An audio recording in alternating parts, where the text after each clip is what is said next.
Hello बच्चों, चलिए प्रश्न को देखते हैं। प्रश्न है हमारे पास, समीकरणों को हल कीजिए। जहां हमारे पास समीकरण दे रखी है 2x का वर्ग माइनस 3 प्लस 7 आयोटा गुणा x माइनस 3 प्लस 9 आयोटा बराबर 0 के।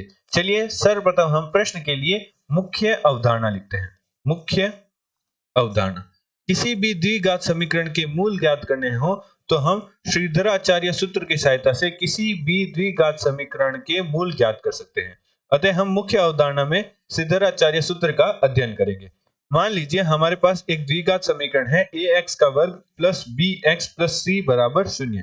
यह एक द्विघात समीकरण है, तो निम्न द्विघात समीकरण के लिए श्रीधराचार्य सूत्र होता है x बराबर माइनस बी प्लस माइनस वर्गमूल d बटा 2a। यह हमारे पास श्रीधराचार्य सूत्र होता है, जहां d बराबर होता है b का वर्ग माइनस 4ac के। तो निम्न सूत्र की सहायता से हम किसी भी द्विघात समीकरण के मूल ज्ञात कर सकते हैं। अतः प्रश्नानुसार प्रश्न में हमारे पास द्विघात समीकरण दे रखी है 2x का वर्ग minus 3 plus 7 iota minus 3 plus 9 iota बराबर 0 के। यहाँ x है, तो निम्न समीकरण की तुलना हम मुख्य अवधारणा में लिखी समीकरण से करते हैं। उससे पहले हम इस समीकरण को व्यवस्थित करते हैं। तो 2x का वर्ग माइनस 3 प्लस 7 आयोटा गुणा x माइनस 3 माइनस 9 आयोटा बराबर 0। इस समीकरण को इस प्रकार भी लिख सकते हैं। अब इस समीकरण को हम मुख्य अवधारणा में लिखी समीकरण से तुलना करते हैं और a, b तथा c का मान लिखते हैं। तो a बराबर हमारे पास है x के वर्ग का गुणांक, जो कि हमारे पास है 2। b बराबर हमारे पास है x का गुणांक, जो कि है माइनस 3 प्लस 7 आयोटा, एवं c हमारे पास है माइनस 3 माइनस 9 आयोटा। अब हम जो सर्वप्रथम हम d का मान निकालते हैं, तो d बराबर हमारे पास है b का वर्ग माइनस 4ac। तो निम्न में हम a, b तथा c का मान रखते हुए हल करते हैं। तो d बराबर b का वर्ग, तो b का मान हमारे पास है जो कि है माइनस का 3 प्लस 7 आयोटा के पूरे का वर्ग माइनस 4 गुणा a का मान हमारे पास है 2 और c का मान हमारे पास है minus 3 minus 9 iota, 3 minus 9 iota. तो अब हम सर्वप्रथम हम जानते हैं कि हमारे पास एक सूत्र होता है कि a प्लस b के पूरे का वर्ग का सूत्र हमारे पास होता है a का वर्ग प्लस b का वर्ग प्लस 2ab। तो निम्न सूत्र की सहायता से एवं हम जानते हैं कि आयोटा के वर्ग का मान बराबर होता है माइनस 1 के। निम्न मान की सहायता से हम d का मान निकालते हैं। तो d बराबर हमारे पास आएगा माइनस का वर्ग तो धनात्मक होता है, एवं 3 प्लस 7 आयोटा का वर्ग है हम a प्लस b के सूत्र से हल करेंगे तो हमारे पास आएगा 9 प्लस 7 आयोटा का वर्ग करेंगे तो 49 आयोटा का वर्ग प्लस 2 गुणा 3 गुणा 7, तो हमारे पास आ जाएगा 42 आयोटा।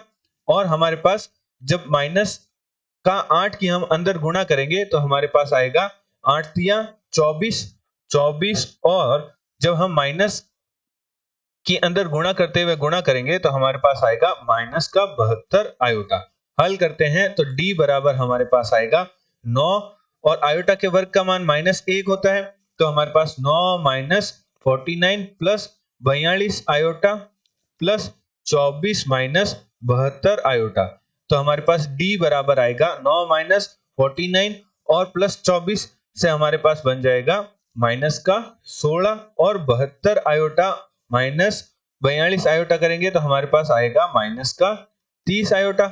जहां से अब हम 16 को कुछ इस प्रकार लिख सकते हैं, ये d का मान हम जो हमारे पास श्रीधराचार्य सूत्र है उसमें नहीं रख सकते, क्योंकि वहां हमें वर्गमूल होगा, वर्गमूल की आवश्यकता होगी, तो हम पूर्ण वर्ग बनाएंगे। तो पूर्ण वर्ग बनाने के लिए हम माइनस के 16 को कुछ इस प्रकार लिख सकते हैं ताकि हमारा पूर्ण वर्ग बन जाए। तो हम माइनस के 16 को लिखते हैं 9 माइनस 25, 9 माइनस 25 का मान भी 16 ही होता है, और जो 30 है उसे लिखते हैं 2 गुणा 3 गुणा 5 आयोटा। देखिए इस प्रकार हमने क्यों लिखा, क्योंकि हमारे पास एक सूत्र होता है, हम जानते हैं कि a माइनस b के वर्ग का मान बराबर होता है a का वर्ग प्लस b का वर्ग माइनस 2ab। अब हम जो 9 माइनस 25 माइनस 2 गुणा 3 गुणा 5 आयोटा है उसे कुछ व्यवस्थित करके इस प्रकार लिखते हैं ताकि हमारा a माइनस b के पूरे का वर्ग बन जाए। तो हम 9 को तो लिख सकते हैं 3 का वर्ग, और जो माइनस का 25 है उसे हम लिखते हैं 5 आयोटा का वर्ग, क्योंकि 5 का वर्ग 25 हो जाता है और आयोटा के वर्ग का मान -1 होता है, एवं -2 गुणा 3 गुणा 5 आयोटा हमारे पास है। अब हम जो 3 है उसे a मानते हुए 5 आयोटा का b मानते हुए हम लिख सकते हैं d बराबर, हमारे पास सूत्र बन गया a का वर्ग प्लस b का वर्ग माइनस 2ab बराबर होता है 3 माइनस 5 आयोटा के पूरे के वर्ग के। अब हम d का मान सूत्र में रखने पर तो हमारे पास जो श्रीधराचार्य सूत्र है वह हमारे पास है x बराबर, मुख्य उदाहरण अनुसार x बराबर माइनस b प्लस माइनस वर्गमूल d बटा 2a। तो निम्न सूत्र में हम d का, b का और a का मान रखते हैं, तो x बराबर हमारे पास आएगा माइनस b का मान हमारे पास था -3 प्लस 7 आयोटा प्लस माइनस वर्गमूल d का मान हमारे पास है 3 माइनस 5 आयोटा के पूरे का वर्ग और बटा हमारे पास है 2 गुणा a का मान हमारे पास था 2। तो माइनस माइनस तो प्लस हो जाएगा, तो x बराबर हमारे पास आएगा 3 प्लस 7 आयोटा प्लस माइनस, जब हम वर्गमूल हटाएंगे तो हमारे पास आएगा 3 माइनस 5 आयोटा और हमारे पास बटे में आएगा 4।